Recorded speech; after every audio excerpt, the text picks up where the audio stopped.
Welcome to the Hello Retirement Podcast with Josh Leonard from Leonard Advisory Group.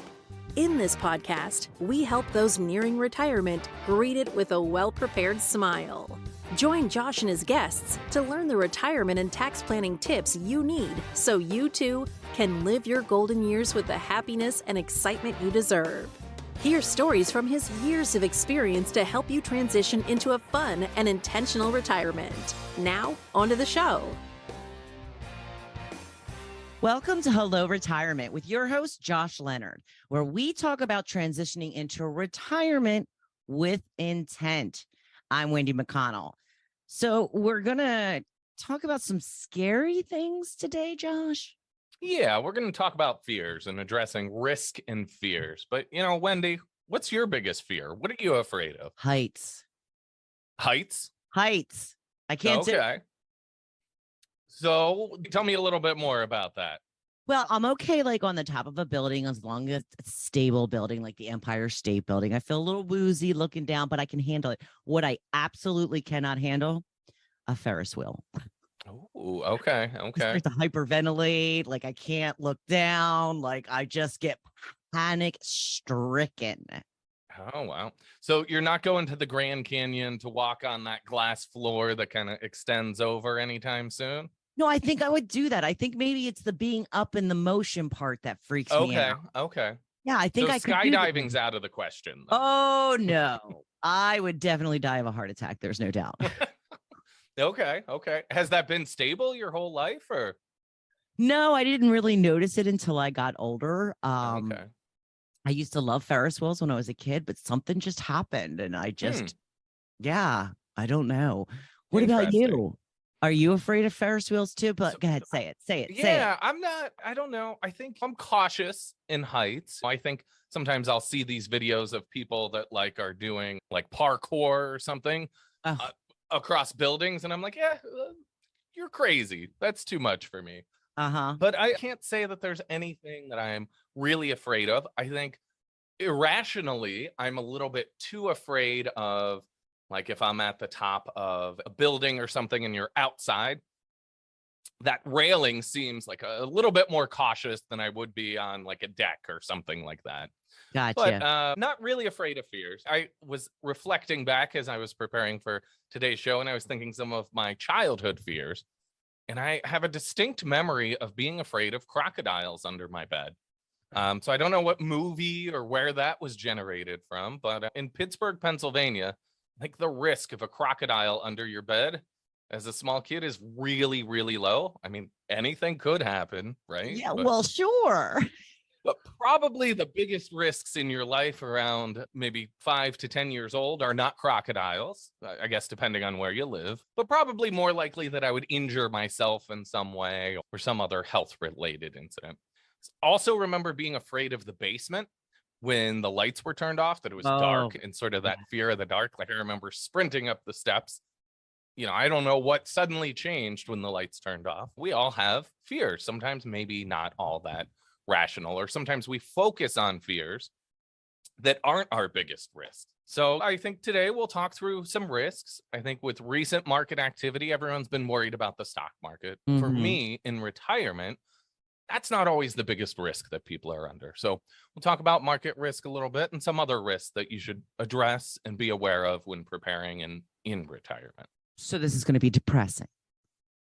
It's going to be preparing for potential pitfalls so your retirement isn't depressing. Oh, how about that? I love it. So let me hear them. Throw them at me. Yeah, so we'll start out with health risk. I know we've talked about this before. Fidelity does an annual study and says the average retiree will spend somewhere around $300,000 on health expenses. That is a huge cost of care. Well, and that's after retirement. Yeah, or in retirement. So from the time you retire until the time you pass away. Without picking apart exactly how that number's calculated, I think one of the things we can do is, we can mitigate risk in general with insurance, right?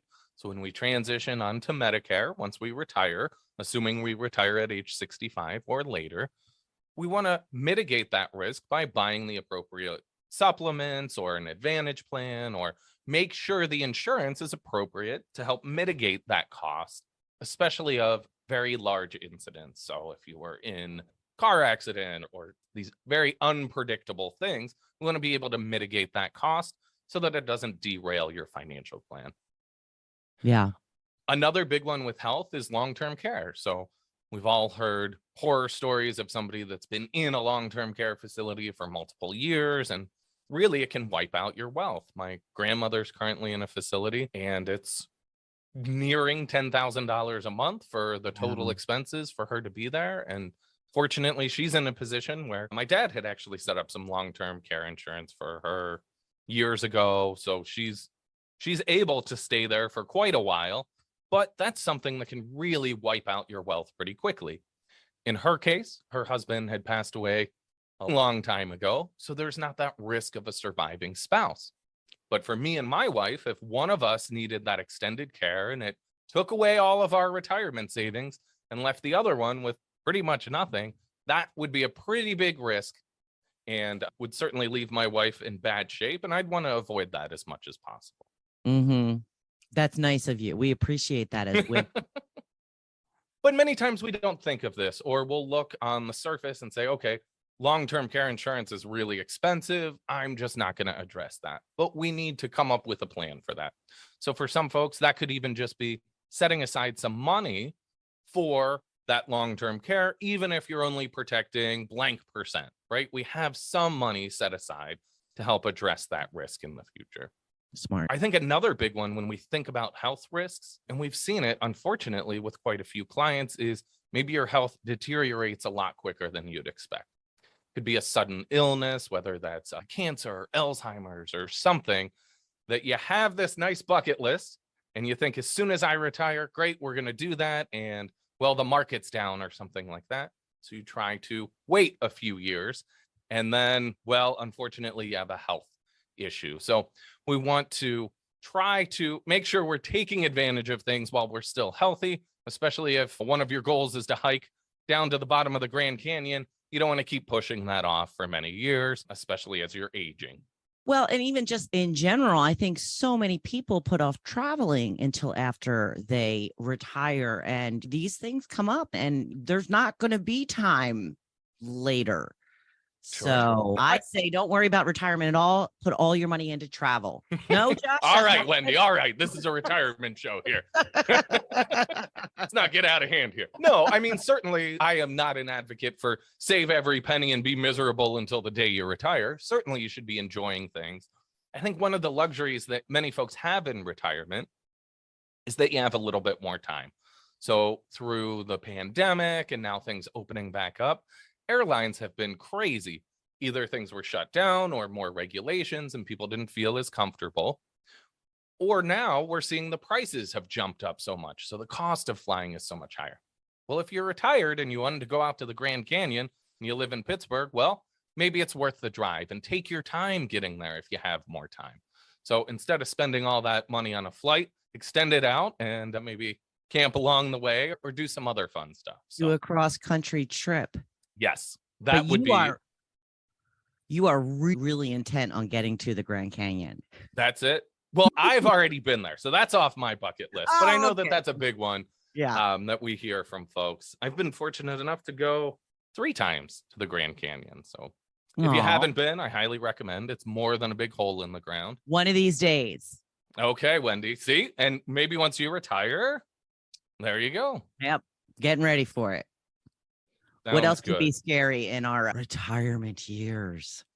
Yeah, I think another one that's often overlooked is our tax risk. So nobody wants to pay tax. We need to, but no one wants to pay more than is necessary. Our tax risk is really how much is going to be taxable. So if all of your savings is in a 401k or an IRA, well, bad news for you, that's all fully taxable once you start withdrawing it. Depending on how much money you're planning on withdrawing from that portfolio could put you in a different tax bracket, and a higher percentage of that money would be taxable. So an easy example, if we use what's called the 4% rule, which is sort of a financial planning rule or a general rule that we use for a sustainable withdrawal rate. And this is a debated thing, but in a general, The 4% rule is that if you have $1 million, you could take 4% out each and every year of that portfolio and not run out of money. So if we're looking at $1 million portfolio, that would mean that we're withdrawing $40,000 a year. Well, if that portfolio is $10 million instead of $1 million, and we're withdrawing $400,000 a year, we're taxed at a higher rate, right? So we get net less money out. If you're in that situation, we may want to think about more tax diversification to help control our tax brackets in retirement. Another risk that we're currently looking at is our current tax cuts are set to expire at the end of 2025. So starting in 2026, we'll revert back to our old tax brackets. So for many folks, they might retire and be earning a little bit less money, be withdrawing a little bit less, but their tax bracket jumps up slightly too. So we want to be aware of that risk and make sure that we're diversifying tax-wise to help mitigate that risk in retirement as well. It's a lot, Josh. You got it all, Wendy? Oh, is there going to be a quiz? There will be at the end, yes. Taxes can be a really confusing one too. So many folks have started to prepare taxes on their own through their working years because, well, they get their W-2 and it's pretty straightforward. As you're transitioning into retirement, it's often worth a closer look. Are there certain things we can do to help mitigate taxes as we transition into retirement and in retirement? So we're certainly happy to help folks there too. We always offer a 15-minute discovery call. So if anyone has any questions or concerns, they can click the link in the show notes and I'd be happy to have a 15-minute conversation, see if we can at least give you some direction to start looking into to help you out in the long run. Under tax risk, I would also say that there's a big one of a large expense. So if you have a large expense, or let's say you get sick of the cold winter weather up north and you want to buy a house in the south, well, maybe you're looking at taking a substantial amount out of your IRA or 401k to put as a down payment on the house. Or we Same could type move scenario. out west and buy a house in Arizona near the Grand Canyon. That you could do that too, and then you don't have to worry about the flights. But if you take that large amount out, it might bump you up a tax bracket there as well. So we're big advocates for having a pool of tax-free money or tax advantage money for those sort of unexpected expenses. Gotcha. So what else do we have to worry about? What are you going to help us with, Josh? How about we do that? Yeah. So I think in tax risk, I'd say tax planning. So just kind of looking out into the future, addressing some of these concerns that we went through to make sure that your tax picture is manageable. Now, I can't say that we can get rid of taxes for you, but we might be able to lower the total amount that you're paying in proper planning. I'd say longevity risk is another one. Many times we'll meet with folks and they think, oh, I'm not going to live past 80. Well, my 95-year-old grandmother would argue that she wasn't going to live past 80 either, but it's better off for her that she prepared for a long life and she's able to pay for her care and sustain her lifestyle. So I would worry more that I would run out of money than I would a shorter life. Do you know what I mean? Like I would worry, I would rather plan for 95 than 80. Yeah. And then come 80, 82, 83, you're like, uh-oh. Right. Well, and that's what we'll joke that we don't want. Sometimes these news stories come out that folks are in their 80s or 90s and they find out that they're eating cat food or something like that because that's it. They just don't have the money to pay for their food and other things. And we want to plan for a long life. In our planning, we always default till age 100. Now, most likely folks won't live there, but we'd rather have that margin of error. If you'd only live till age 95, or if you pass away in your 80s, great, you had enough, right? Yeah. Another thing that we've noticed is typically in your 80s, you start spending a little bit less, right? You're not going to go driving cross country in your mid 80s to the Grand Canyon, most likely. You could, but the probabilities of that happening versus 65 are a lot lower. So many times folks start curbing their spending a lot more. I've also noticed with my grandmother that she complains about the cost of bread and milk and things like that. And, oh, it used to be a dime or a nickel. Well, I don't know. At my stage in life, I just grab what I need and get out because got to get the kids home and make dinner or whatever the situation might be. So. And you need what you need. You need what you need. And I'm less worried about those prices because my wife and I are evolving our careers and we're still earning money. Typically in retirement, if a lot of your income is more fixed, so whether it's a pension or just Social Security, you're not seeing it grow at the same rate as hopefully your wages do while you're working. So you feel that pressure of inflation a little bit more. Mm. That will help us transition there to inflation risk. So when we're planning for retirement, we don't want to assume that the same $100 in our pocket is going to buy the same basket of goods in 5 years from now, or 10 years from now, or 30 years from now.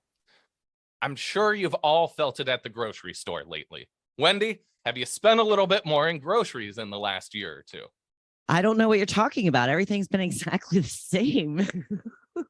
Yeah, I haven't heard anybody complain about it. No, not at all. That's it. I think, you used to be able to go and pick up your groceries. And I always say, which might be a little bit too low, but I used to feel like I could buy my groceries for a couple weeks for about $100. And now, granted, we have 2 kids now and our household setup's a little bit different, but I've had $600 grocery bills. And I'm thinking, what is $600? It's a crazy amount of money. It has gotten a little crazy, but yeah, I mean, but this is something that happens, right? Is this more like on a cycle, like the rest of the economy kind of runs on a cycle? Yeah, so if we look at inflation rates, one of the things that we've always done with planning is using a 103-year average because it does come in cycles. Right now, we are in a very high cycle of inflation. And if we look to 3 years ago, we were in a very low cycle. For most of my adult life, inflation has pretty much been non-existent. It's been somewhere around 2% or less. So we don't really feel it. Well, when all of a sudden that's edging closer to 10%, now we really notice that growth. And we see it, inflation numbers via CPI track many different things. But like the grocery store or certain places that we're going more frequently, we might feel that in our pockets more because we're seeing it. It's a larger item that we're spending on. So inflation, we believe in time will normalize, will go back down, and long-term average is somewhere around 3.25%. So let me ask you about this then. When we say that it gets to be more normal again, does that mean that prices go down or that they just stop going up and that's the new normal? That's a good question because people say when we meet with clients and we say, okay, well, there's indications that inflation is slowing down. Well, that's just the rate at which the prices are increasing. That doesn't mean we're going to go back to paying the prices that we did 3 years ago for eggs or bread or milk or whatever it might be. So $1.50 eggs are done. It's never coming back. Yeah, I don't know. I mean, maybe grocery stores will play games there too, where they have loss leaders. So they'll intentionally lose a little bit of money on eggs to get you to buy everything else there. Okay. Yeah. But, inflation is a real risk. And I would say right now, one of the things that we've been talking through with clients a little bit more is the sequence of returns with inflation. So if we're in a high inflation period now, and these are your early years of retirement, when you're going to the Grand Canyon or maybe traveling to Italy or something like that, you have these higher expenses in a time where inflation's growing quicker. You might feel it a little bit more, and we need to plan accordingly. If then inflation goes back to 2 to 3%, a few years down the line, it'll have less impact. But if these are higher spending years, we need to equate for that too. So we stop eating for another 2 Stop eating. Yeah. Only eat cat food and walk to the Grand Canyon. Can't wait. No, certainly we want you to live your life, but we need to have these long-term projections. So we're keeping things in view. We say, okay, it's been on my bucket list to go to Italy and the Grand Canyon. So I'm going to not go out to eat as much for the next couple months to make sure that I'm able to afford this. I got it. All right. What else? Tell me. I think the big one that everyone always focuses on is market risk. So the stock market is unpredictable. We don't know exactly what's going to happen the next day. Nobody does. Anyone that says that they do, well, it's quite shocking that they don't have all the money then, right? So people spend a lot of money to make a little bit more than the market average. The market goes in cycles. We think right now we're in a challenging cycle, but I don't think that all of the publicly traded companies in the US are going to go out of business and there's a complete risk of loss. it's in their best interest to continue to do business and try to grow and keep people employed and things like that. So it's a bad cycle, but over time, we'll assume markets are going to reach new highs like they always historically have. One of the ways we can mitigate market risk is by diversifying. And in the show notes, I put diversify, right? This is a word that I jokingly say all the time because part of diversification is having things that are not performing well at that time. I think an easy example to view in the last 12 months is everyone was overly excited about these tech stocks and stocks like Zoom and Netflix. They were taking off and people were thinking, well, heck, these are growing so much faster than Johnson & Johnson or Procter & Gamble, a more traditional company. Why don't I just invest more money there? Well, as we've seen over the last 12 months, those stocks have gotten hit quite hard. They've dropped in price a lot quicker. So by diversifying, by owning some value stocks and some dividend paying stocks, while also owning some growth stocks, you'll have things that underperform for a while, but as the market shifts, it helps keep you more level over time. Okay. So tell me about 3 buckets. That's right. So in our planning, we look at 3 different buckets. We have our cash bucket, and this is more of our emergency fund.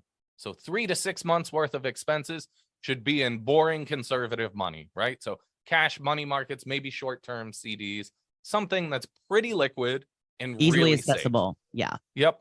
And you might be losing, especially in times like this, money to inflation there, but it's there. So if the water heater goes and the roof starts leaking in the same week, you're not putting it on a credit card and paying 20% interest until you can pay it off. The money's there. And so that would be our cash bucket. Our next bucket in retirement would be our income bucket. And these are going to be, again, pretty conservative, safe tools where we're going to stash away an income for the next 6 to 10 years. So when we look at a market cycle like we're in now and the market's down, well, if we think we got 6 to 10 years worth of income in safer money, we can be patient with the market. You know, nobody likes to see account balances go down, but if you know you don't need it tomorrow, it's easier to stick with that long-term investment plan. Our third and final bucket would be that growth bucket. So there would be heavily allocated to things like stocks. So we can grow the money for maybe that next 6 to 10 years to help refill the income bucket as we spend that money down, or our emergency fund / cash bucket. What is the 10% rule? Yeah. So another important one in thinking through diversification is we don't want to have more than 10% in any one stock. So people, again, if we think through like Netflix, people, oh, the stock has been great to me and it keeps growing and growing and growing. Well, what happens is it becomes a very large piece of your portfolio. So if Netflix drops by 60%, well, most of your portfolio is dropping by 60%. If we say, hey, let's not hold any more than 10% in one individual stock, we help mitigate that individual company risk.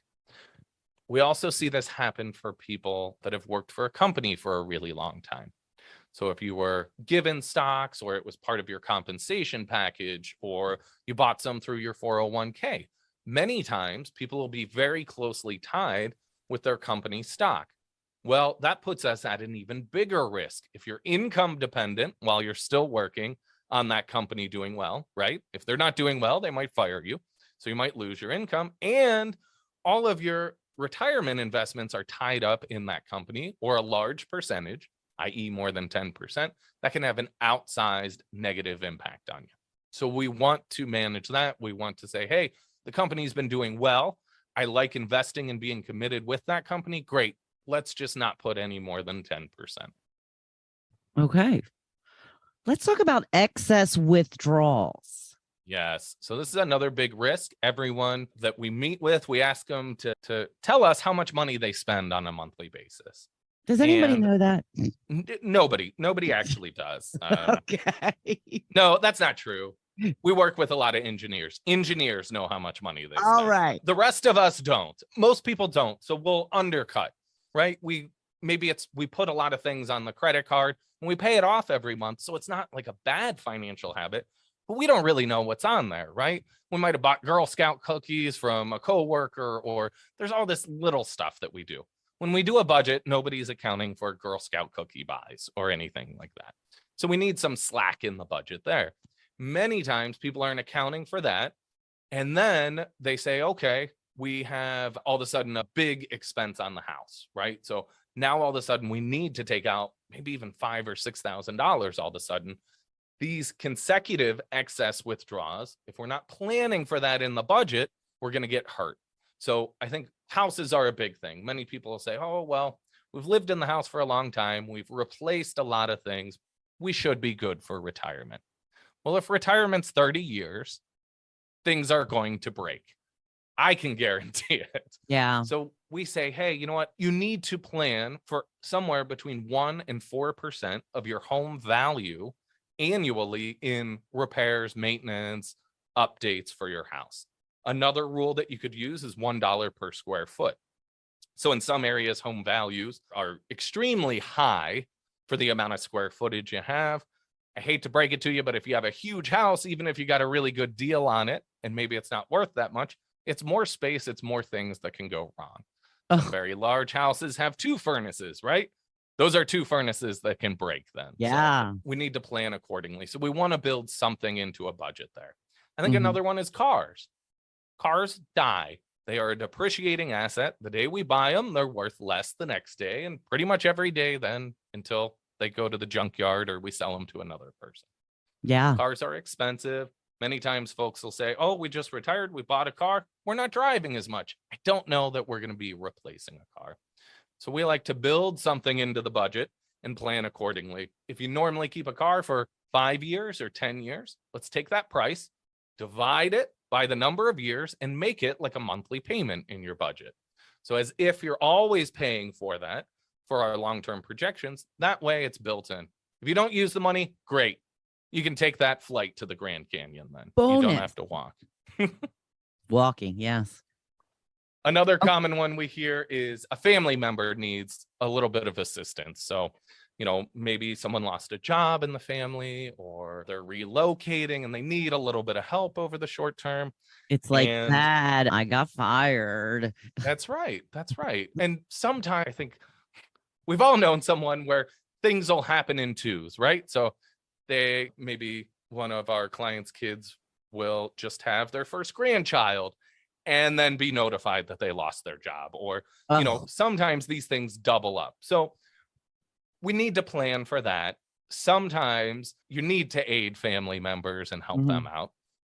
Sometimes parents are too generous with their kids and they need to realize the impact of that over the long term. So again, we're not saying don't help out your kids, right? But at least be aware of that long-term impact. If you're giving everything to them today, you might not have enough in your 80s or 90s. So we want to make sure that we're on the same page and at least being aware of those implications over the long term. So talking about all of these things is how we come up with a successful retirement plan. That's right. And I think addressing risk is a big one right now as we're somewhere entering some stage of a recession here. I think addressing risk is a very important thing for us to do. A lot of people are stressed about the market risk, but we want to address all 6 of the risks that we talked about today. In future podcasts, we'll address 3 other key areas to focus on to help you navigate retirement, whether or not we're in a recession. So the next episode here, Wendy, we'll talk a little bit more about income planning. So we'll focus in on that income bucket. How do we make sure we have enough to have the appropriate income for us in retirement? One of the biggest fears we hear from folks is, well, what am I going to do when the paycheck stops coming in?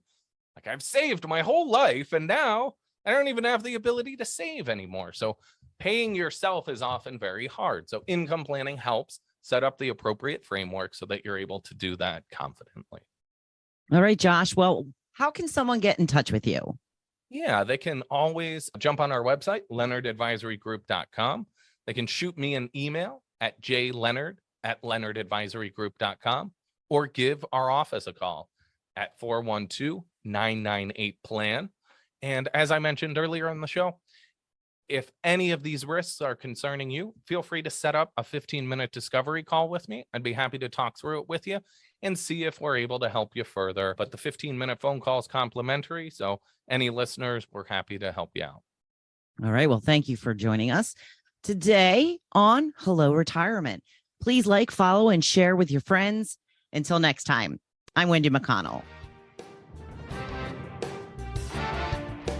Thank you for listening to the Hello Retirement Podcast, the show that helps you transition into a happy, fun, and intentional retirement. Click the follow button to be notified when new episodes become available. Visit our website at www.leonardadvisorygroup.com or give us a call at 412-998-PLAN. And don't forget to click the follow button to be notified when new episodes become available. The information covered and posted represents the views and opinions of the guest and does not necessarily represent the views or opinions of Leonard Advisory Group, LLC. The content has been made available for informational and educational purposes only. The content is not intended to be a substitute for professional investing advice. Always seek the advice of your financial advisor or other qualified financial service professionals with any questions you may have regarding your investment planning.